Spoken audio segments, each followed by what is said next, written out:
اللہ الرحمن الرحیم الحمدللہ رب العالمین والصلاة والسلام علی سید الانبیاء والمرسلین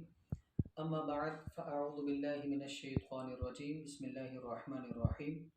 الصلاة والسلام علیکہ یا رسول اللہ وعلی آلکہ واصحابکہ یا حبیب اللہ۔ میرا نام محمد خرم رضا طاری ہے اور کئی حضرات کے فرمائش پر آپ کے سامنے ماہ رمضان کی کچھ احتیاطیں جو حدیث مبارکہ میں بیان کی گئی ہیں وہ بیان کرنے کی کوشش کروں گا۔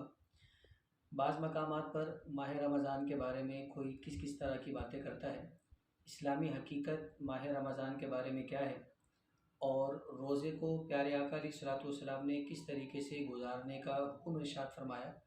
کچھ حدیث مبارکہ آپ کے سامنے بیان کروں گا تاکہ ماہ رمضان کو ہم اچھے طریقے سے عبادت میں گزار کر اللہ تعالیٰ اور اس کے پیارے حبیب علیہ الصلوۃ والسلام کو راضی کرنے میں کامیاب ہو سکیں۔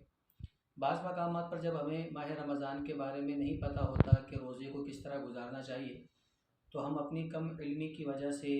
علم دین سے دوری کی بنا پر ماہ رمضان کا ہم نے صرف یہی سوچ لیا کہ صبح ہم نے سحری کرنی ہے، اس کے بعد پورا دن سو کر گزارنا ہے، پھر افطاری کر لینی ہے، افطاری کرنے کے بعد رات کو کھیل کود میں گزارنا ہے، اور یہی ماہ رمضان کا حق ہے، جبکہ ایسا نہیں ہے، بلکہ پیارے آقا علیہ الصلوۃ والسلام نے کھانے پینے سے باز رہنے کے ساتھ ساتھ گناہوں سے بچنے کا بھی حکم ارشاد فرمایا۔ آپ کے سامنے کچھ حدیث مبارکہ پیش کرتا ہوں۔ اللہ پاک کے آقا نبی صلی اللہ تعالی علیہ وآلہ وسلم نے ماہ رمضان کی اہمیت بیان کرتے ہوئے ارشاد فرمایا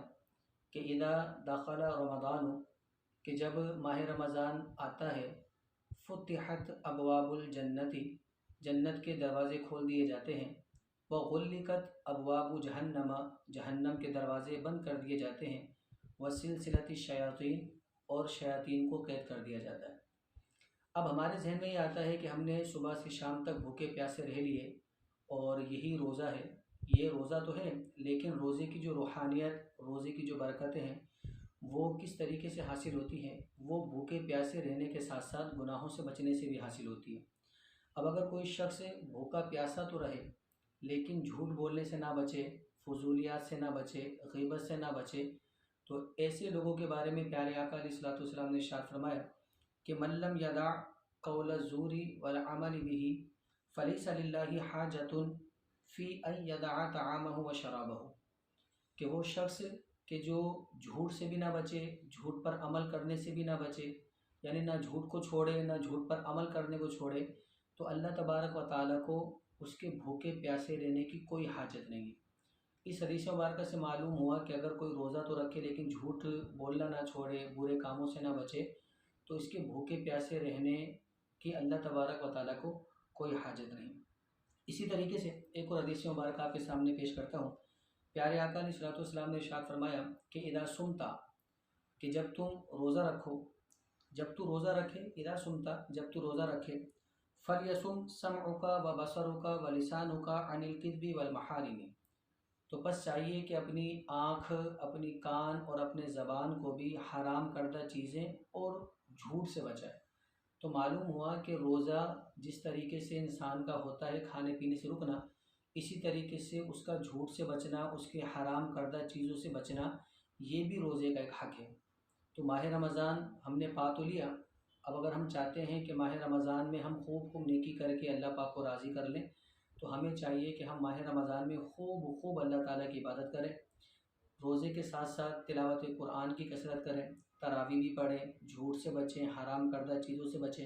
ہر اس چیز سے بچیں کہ جس سے اللہ تبارک و تعالیٰ اور اس کے پیارے حبیب علیہ الصلوۃ والسلام ناراض ہوتے ہیں۔ اب اگر ہم نے اس طریقے سے روزہ گزار لیا کہ جھوٹ سے بھی بچے، برائیوں سے بھی بچے، تو اس صورت کے اندر کیا فضیلت حاصل ہوگی کہ جنت کے دروازوں میں سے ایک دروازہ ہے جس کا نام ریان ہے۔ تو جو شخص روزے کو اس طریقے سے گزارتا ہے تو پیارے آقا علیہ الصلوۃ والسلام نے اس سے بھی ایک خوشخبری ارشاد فرمائی ہے۔ پیارے آقا علیہ الصلوۃ والسلام نے ارشاد فرمایا کہ فی الجنت ثمانیۃ ابواب فیہا باب یسمی الریان لا یدخلہ الا الصائمون، کہ جنت کے 8 دروازے ہیں، ان میں سے ایک ایسا دروازہ ہے جس کا نام ریان ہے اور اس سے روزہ دار ہی داخل ہوگا۔ تو ہمیں چاہیے کہ ہم روزے کی اہمیت کو سمجھتے ہوئے